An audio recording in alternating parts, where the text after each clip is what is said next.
Taipei, Taiwan, like Tokyo, Japan, Bangkok, Thailand, or Seoul, South Korea, stands as a beacon of modern urban life. Yet, its unique setting, cradled by mountains on all sides, offers easy access to nature, setting it apart and making it a special place for me to live. I've climbed Jade Mountain and other top peaks in Taiwan, finding joy in the challenge of rugged, high mountain trails, a feeling suburban paths can't match. However, right here in Sansha, New Taipei City, lies a trail accessible by bus. A path devoid of comfortable stone steps, but filled with the raw challenge of the wilderness. The Yuan Mountain Trail.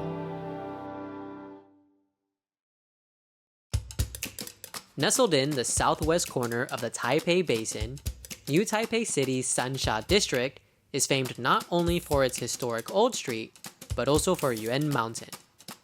Rising 321 meters above sea level, the mountain provides sweeping views of Greater Taipei and serves as a weekend destination for many visitors.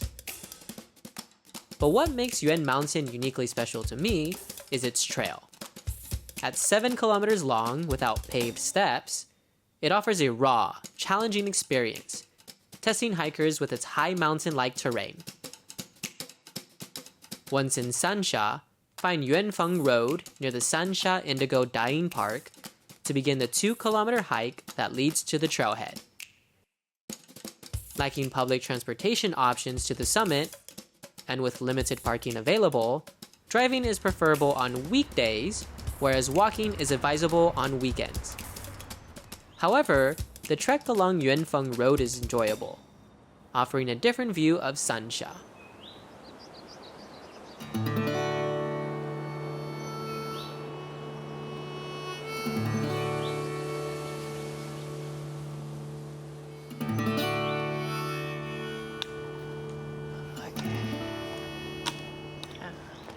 Once you reach the big bronze bell, which is right here, you're officially at the Yuan Mountain Trailhead. It's a pretty straightforward hike. From here, I'm gonna go all the way to Yuan Mountain Peak, and then after that, go to the Yuan Mountain Colorful Cliffs, which is actually up here, not on the map, it's a bit far. From there, I will double back to Sansha District because there's no public transportation at Yonggan Temple Trailhead, which is by the Colorful Cliffs. It's a pretty long walk, so let's get started.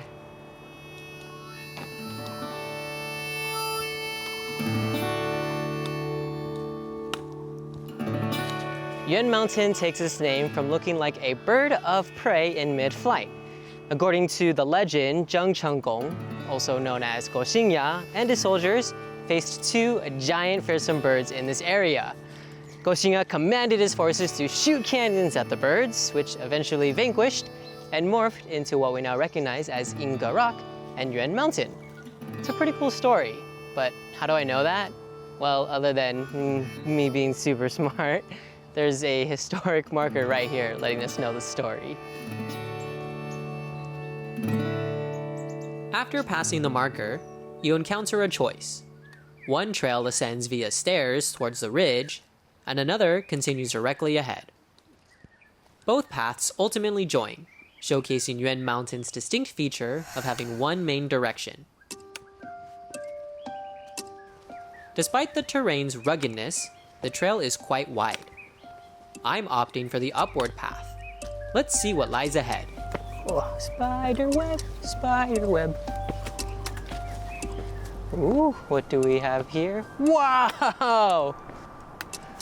Wow. Whoa. This view is amazing. Just about a 5-minute walk from the trailhead, we're already welcome with breathtaking views of the whole of Taipei Basin here at Yuan Mountain Rock. Hello! Don't look at me actually. Stay focused on driving.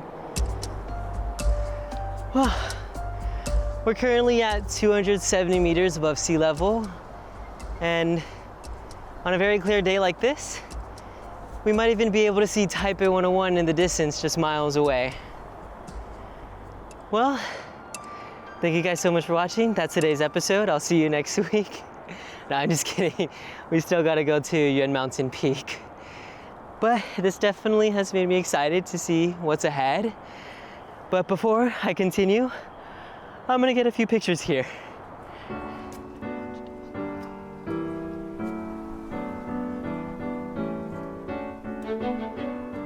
After leaving Yuan Mountain Rock, the trail, slightly undulating, begins to follow the ridge.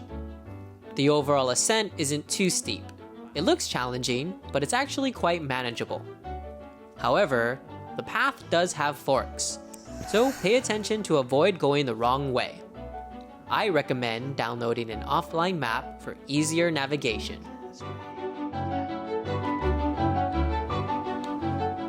On a good day, the sun breaks through the trees, giving it a high mountain vibe, even though we're not really that high up. If you listen carefully, you can hear the sounds of the highway below and bird calls above, which is a pretty cool contrast. And so far, I've been really liking this trail. As I've said many times before, I'm not the biggest fan of stairs on trails. I like paths that are a little bit more wild, such as this. Because in this way, every step is a decision to be made. It feels a lot more adventurous that way.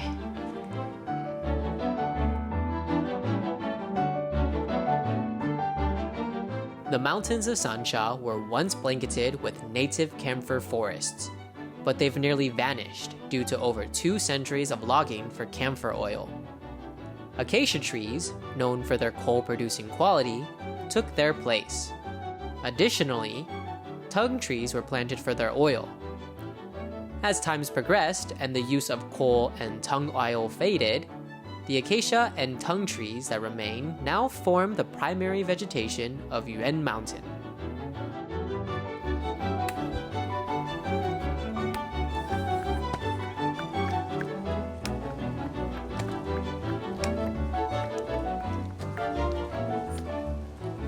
Actually, now that I think about it, there have been a lot of trails in Taiwan that have reminded me of the Pacific Northwest in the States.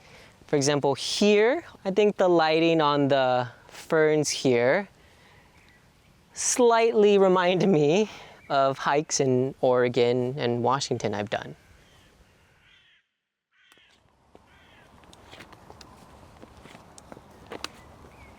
After about a half-hour walk, you will arrive at Changchun Ridge. Not only does it feature a platform with a shelter, the perfect spot for a break with great views, but it's also a crucial junction. One path leads to Yuan Mountain Peak, also known as Fudakong Mountain, while the other takes you to Yuanwei Mountain, which offers similar scenery. I'm setting my sights today on Fudakong Mountain, one of the small 100 peaks.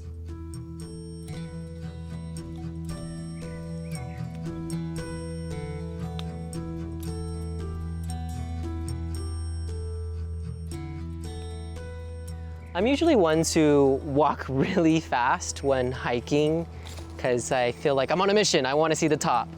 But I occasionally like to slow down or just stop to observe my surroundings, see what creatures I can find, and also to look at the plants as well because it's just extremely diverse, especially in Taiwan.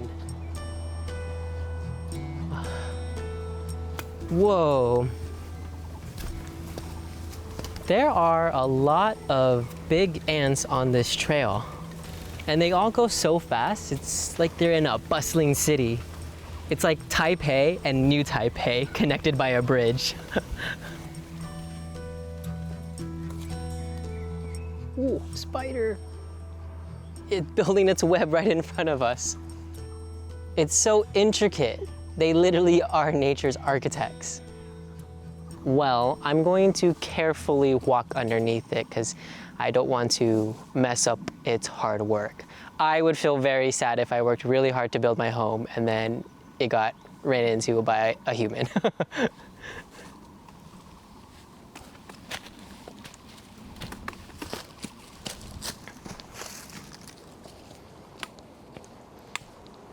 Here you go. Fudakong Shan, which again is the same as Yuan Mountain. We're almost there. If you believe it, then it is true. That goes for some things.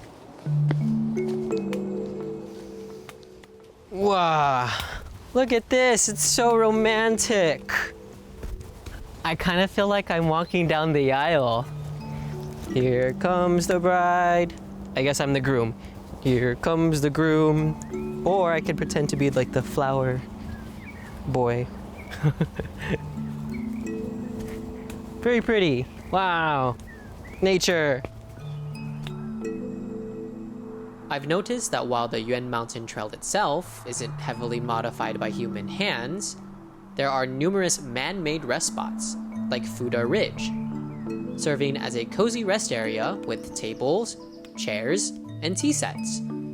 They're not just for a break or a tea session with friends, but also offer shelter from sudden weather changes.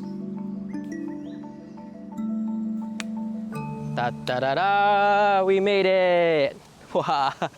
After passing Fuda Ridge, you'll see this, the triangulation point of Fuda Kong Mountain, which is a peak of 321 meters above sea level.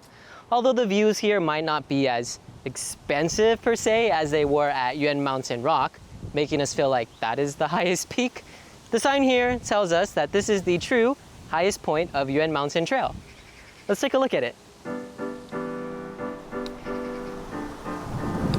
Whoa!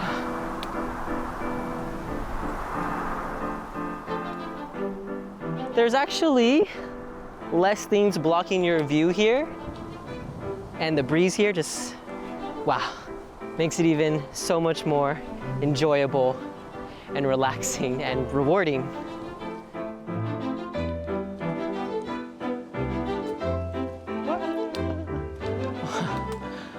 I really like the rugged terrain we've encountered so far. Even though you gotta be slightly more careful with your step, this type of wild path connects you closer to nature. At least for me it does. The experience of using both hands and feet to navigate the trail increased the thrill of forest exploration. The adventure on Yuan Mountain Trail isn't over just yet. Let's venture forwards for a hidden spectacle, the colorful cliffs of Yuan Mountain.